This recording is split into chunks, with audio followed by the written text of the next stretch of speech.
Morisa Pahorja, slišali, kar je povedal pred nekaj dnevi, zdaj pa le k knjigi, da nam ne zmanjka časa bo prav gotovo zmanjkalo, kajti tako obsežna znanstvena monografija, kot je ta knjiga, seveda terja veliko več kot čas, ki ga imamo danes na voljo, pa vendarle mogoče besedo dve o avtorjih, oba Primorca, Tržačana, zgodovinarja, dr. Gorazd Bajc dela na Mariborski univerzi, dr. Borut Klabjar na Znanstvenem raziskovalnem središču v Kopru in občasno predava tudi na Filozofski fakulteti v Ljubljani. Oba sta se z Narodnim domom in zgodovino, tržaško, veliko daljšo, kot jo zajema ta knjiga in kot je sama zgodba o Narodnem domu že ukvarjala, in kar je seveda razvidno tudi iz gradiva, ki ga imamo priloženega, oziroma seznama bibliografskega gradiva. Kot zapišete v uvodu, ne gre samo za zgodovino te mogočne in pomembne zgradbe v osrčju Trsta, o kateri veliko slišimo prav v zadnje čase, ko jo obiskujejo pomembne politične osebnosti. Tam je bilo kar nekaj srečanj predsednikov ne samo Slovenije in Italije, ampak predtem že Slovenije, Hrvaške in Italije, in ki so se pogovarjali o tem, kako naj bi ta dom, oziroma kako bomo začeli z vračanjem tega doma, ki de jure ni še čisto dokončna in de facto pa bo treba na to verjetno še nekaj časa počakati. Vendar tale Narodni dom nam prihaja v zavest tudi tistim, ki ga recimo niso spremljali od blizu vsega dogajanja v vseh teh letih, zlasti v povojnem času. Torej, gre tudi za opis družbeno-političnega razvoja, gospodarske posledice, diplomatski boj, zlasti po prvi in tudi po drugi vojni, in kaže, kako je postal iz tega Narodnega doma nacionalni mit in hkrati kraj pozabe, kot to omenjata avtorja v knjigi. V več nadaljevanjih, v različnih poglavjih, beremo tudi o tem, kako je ta hiša, ta Fabjanjeva palača morala izginiti iz tržaškega mestnega obzorja. Najprej mogoče vprašanje za oba, oziroma Borut, mogoče bi začela pri vas. Veliko sta se ukvarjala s tem, veliko je bilo že gradiva napisanega in izbranega, najdemo ga tu in tam. Zakaj ste se odločila, da napišete to knjigo, ki je precej drugačna in ki je res monografija? Kaj je bil glavni razlog? Hvala lepa za besedo. Najprej bi se še zahvalil za povabilo na današnje srečanje Cankarjevi založbi, seveda glavnemu uredniku za delo na tej knjigi in vsem, ki so sodelovali pri snovanju tega dela, ki je res se nekako rodilo nekega poletnega večera pred 2 letoma pri Svetem Ivanu, na pobudo tukaj dr. Gorazda Bajca, ki mi je predlagal, da bi napisala knjigo o Narodnem domu, ki bi bila drugačna. Drugačna v tem smislu, ker je želela najprej seveda obeležiti to 100. obletnico požiga Narodnega doma, ampak je potem tekom nastajanja se je pokazalo, da to ne bo le samo neka priložnostna publikacija, ampak na podlagi gradiva, ki sva ga uspela zbrati, ne samo v zadnjem letu, ko sva romala od rimskih do beograjskih, tržaških in drugih arhivov, ampak v bistveno daljši raziskovalni poti, ki sva jo prehodila, recimo v zadnjih 10-15 letih.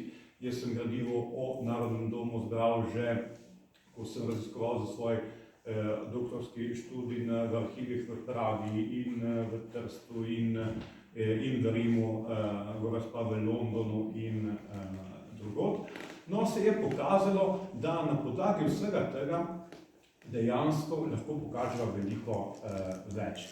In če je bilo to zdaj, so naši kolegi, predvsem zgodovinarji, ampak ne samo, zato ker imamo kar nekaj del, ki opisujejo tudi kulturno življenje Narodnega doma, opisujejo, kako je bil Narodni dom iz nekega arhitekturnega gledišča, fantastična palača.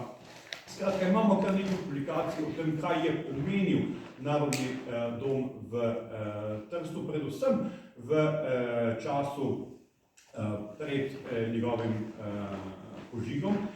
Imamo pa presenetljivo v trenutku, ko se je Narodni dom znašel v središču najvišjih pogovorov, na najvišji ravni, državni ravni, mi Slovenija in Italija, imamo presenetljivo zelo malo zgodovinskih podatkov, informacij o tem, kako je prišlo do tega požiga in kaj mu je sledilo.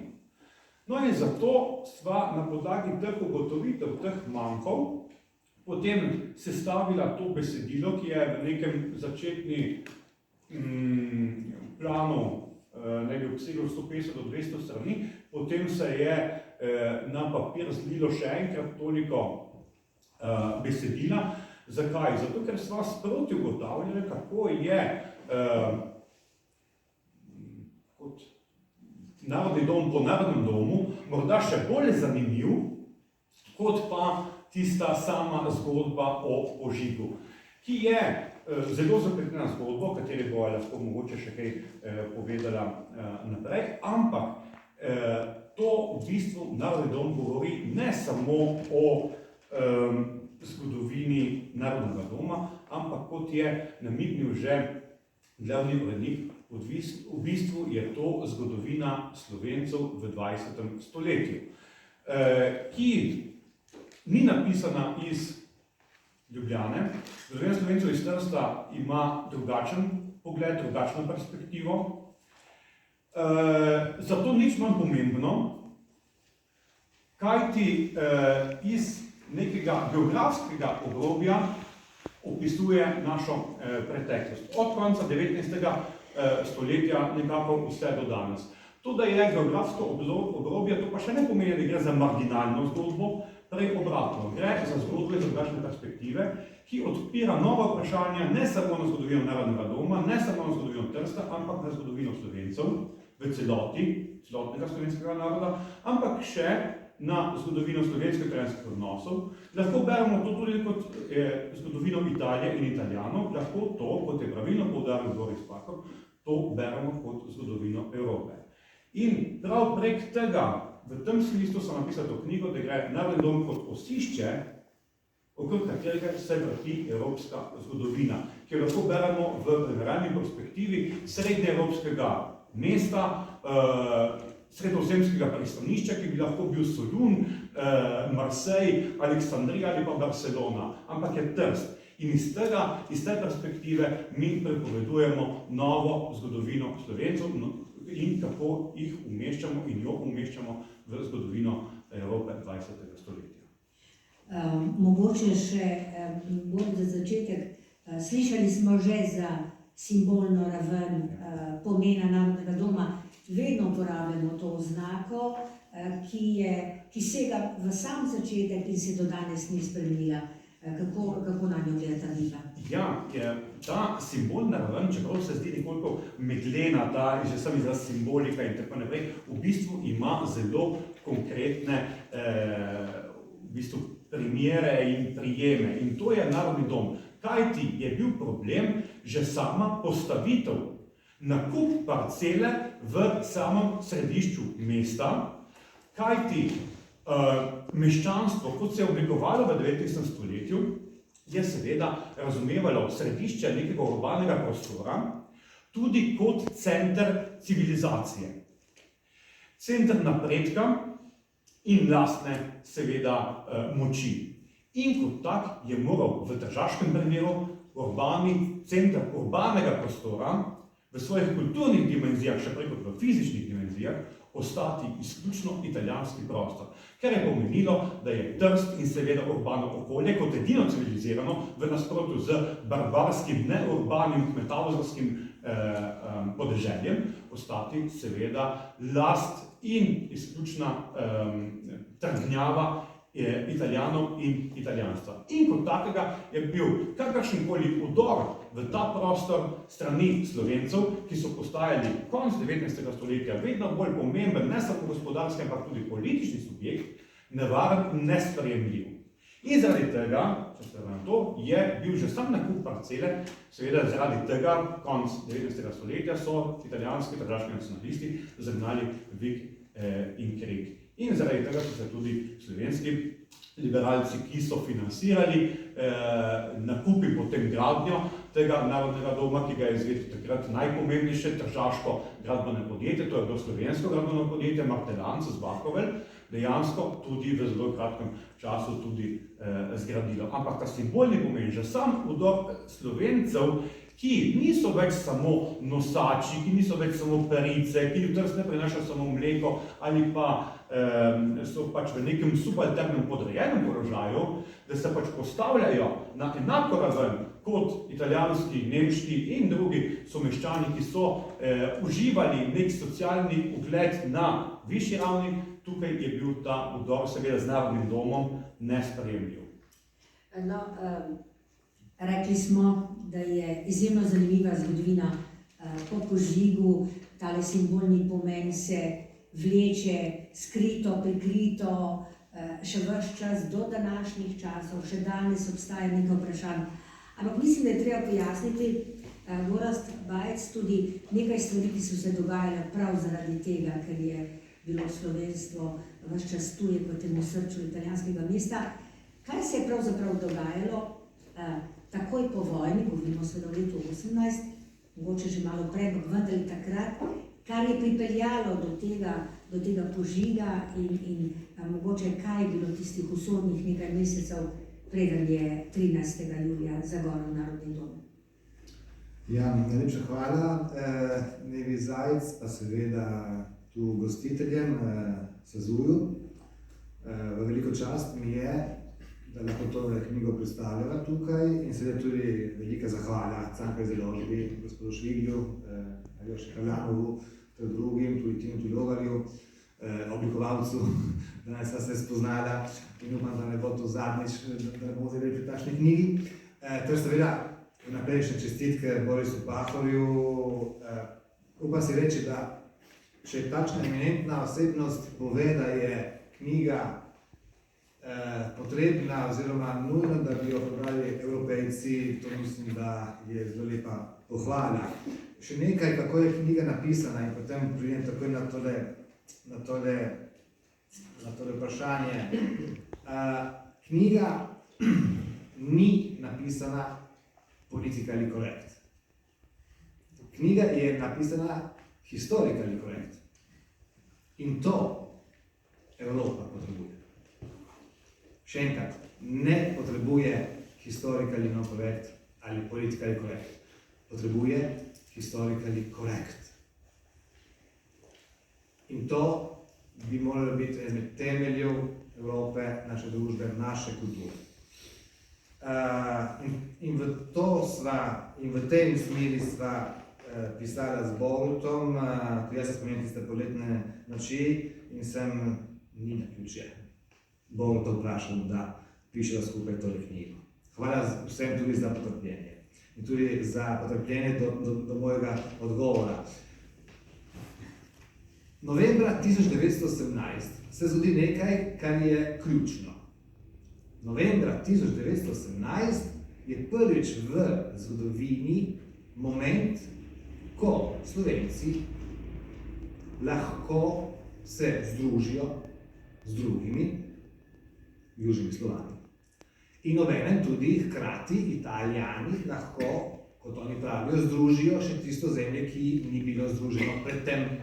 Namreč skupni dom, Habsburška monarhija, propade. To je prvi pravi moment. Predtem je bilo veliko bojev, se je kazalo na lokalnem proti gradnji Narodnega doma. Narodni dom so leta 1904 otvorili skrivoma skoraj, potiho. Sami so si napravili nekaj vrste samo cenzuro Slovenci, ker niso hoteli v bistvu odrezati, ker so vedeli, da je takšna napetost. No, in vse te napetosti in s tistim makro podatkov, kar sem vam prej povedal, da je prvič moment, kot bodo tekle meje, je moment, ko italijanska stran je močnejša, absolutno, pridobi torej ozemlje, najprej sicer še ne formalno, pa vendar vojaško zasede. Zavezniki so jih obljubili Trst in tu ni bilo nobenega dvoma, da Trsta Italija ne bo dobila. Jugoslovani so se to želeli, niso imeli nobene možnosti, pa vendar. Slovenska prisotnost v Trstu je pa jugoslovanska, kot so govorili, ali pa, dovolite mi, zelo pavšalno slovanska prisotnost, kot so vedno pravili večkrat, in tudi še večkrat slišimo v Italiji, zlahli, na mesto Sloveniji. Torej, ta prisotnost je bila moteča. Zakaj? Moteča je bila vse tega, kar smo recimo slišali, in tudi iz enega velikega strahu na strani Italijanov, da bi lahko Jugoslovani, tile Slovani, na nek način lahko ogrožali italijanske pozicije. V resnici niso imeli nobene možnosti, pa vendar v italijanskih očeh, predvsem vojske, obveščevalnih služb, ki so bile zelo aktivne, so gledali z eno veliko distanco, skepso in stalno nadzorovali te strašne Slovane. In pri tem nadzoru je Narodni dom imel eno ključno funkcijo. Bil je v centru mesta, v Narodni dom so se zbirali številni, imel je lepo restauracijo, imel je lepo kavarno, pa recimo tudi pivnico, pa tudi biljard so igrali v tem domu, gledališče. Telovadnica sicer ni bila najboljše zgrajena, tako da Sokol že tedaj ni bil prisoten, tako je po prvi vojni, pa vendar, Narodni dom je bil nek center. In ta propaganda, ki naj bi bila v očeh Italijanov, je bil že en velik problem. Propaganda mislim seveda za meje. In v tem se nekaj zgodi. In tu bi rad še eno zadevo historically correct povedal. Gorje, ki smo ga doživeli, ki so ga doživeli v 20. stoletju naši predniki, ali pa mora tudi kakšen izmed vas, mi dva z Govortom sva naša sreča mlajša glede tega, ni bilo izključno samo zaradi ideologij, še zdaleč ne. Še pred fašizmom so te iskre, ki bodo potem možgale Evropo. Še pred fašizmom. Namreč samo en podatek. Konec decembra 1917 pride do prve prave nasilne akcije proti eni izmed inštitucij v Trstu, na tem območju, ki ni na strani italijanske politike. To je bila tržaška škofija. Pravzaprav je bila tržaško-koprska škofija. Tu je bil zadnji tržaški škof v Trstu. V 19. stoletju so v veliki večini tržaških škofij, tržaško-koprske škofije, Slovenci. No, zadnji škof, Andrej Karlin, prije napada do Najm, do škofije, in nacionalisti s pomočjo vojakov, in to je ena izmed rdečih niti v vsej tej naši zgodbi, so odgovornost oblasti, skratka, ukradejo dnevnik Andreja Karlina. To je bil zasebni dnevnik in Andrej Karlin še zdaleč ni bil takšen, da bi favoriziral Italijo. Imel je še nekako veliko spomina, želje po prejšnjem sistemu, po habsburški monarhiji in tudi Slovenci. No, ta dnevnik mu ga ukradejo. Iz raznih dokumentov mi pač vemo, da tukaj tale dnevnik so ga imeli oblasti bodisi v Rimu, bodisi v Kopju, v Trstu. In ravno ta dnevnik, ali pa deli tega dnevnika, so nekaj dni pred požigom, in tu skočim v leto 20, nekaj dni pred tem požigom, 13. julija 2020, je nek italijanski časopis v Trstu objavil nekaj delov tega dnevnika, seveda v prevodu. Tedaj Andrej Karlin je že odstavljen. V bistvu papež ga prisili, da se umakne. Od nedalje ni bilo več slovenskih škofov v Trstu. In tista objava dnevnika je jasno tempirana. 8. 9. 10. julija 2020 je ta objava. In seveda neprijetno pisanje, slovenski škof, slovanski škof, piše proti Italiji in to je ena izmed tistih podlag, ki vzpodbudi potem tisto, kar se je zgodilo tistega 13. julija leta 20, ta veliki požig. Ni samo ta primer. Ta primer je verjetno najbolj simptomatičen. Ker vse se, marsikdaj tako beremo, vse se nekako začne, ko pride do enega incidenta 11. julija leta 20 v Splitu, ko prije do streljanja, nikoli čisto pojasnjenega na obali. Split ni bil obljubljen Italiji, bi moral pripadati Hrvaški, oziroma v okviru prve Jugoslavije ali SHS.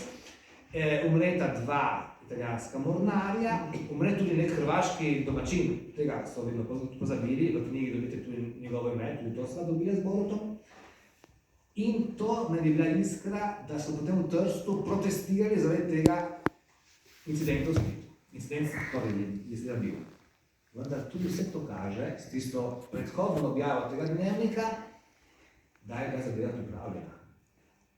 Ker tu se odpira eno veliko vprašanje.